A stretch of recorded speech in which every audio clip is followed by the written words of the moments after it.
学生党辛辛苦苦攒了1个月的生活费，换了一个苹果手机，为什么拍出来的照片没有别人拍出来的好看呢？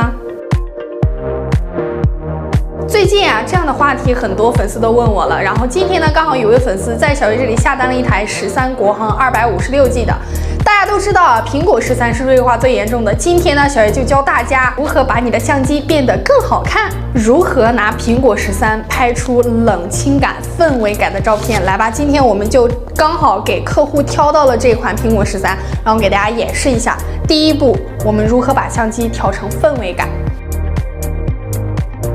首先打开相机，然后打开上面这个箭头，我们找到一个像三明治一样的箭标，然后呢，这个是标准的，我们再划高对比度、高饱和度，我们找到这个高饱和度，然后把这个色调往后面拉，拉到60，拉到70也可以。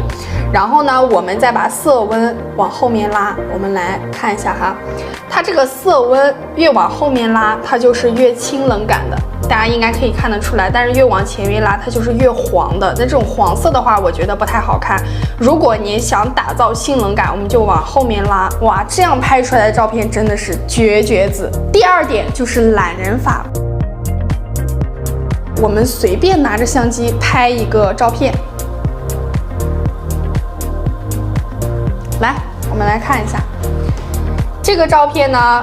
它其实并不是很好看，然后我们打开编辑，我们打开实况，哎，往这边拉。如果你觉得在这其中有一张照片你觉得很好看，那我们就可以松手，然后上面有个设置为封面照片，我们点完成，哎，那么这个好看的照片就是我们的封面啦。今天呢，我们正好借着这位粉丝找小月下单手机呢，我们来给大家做一个演示。如果大家觉得你自己的手机拍出来不好看，可以上面实验一下。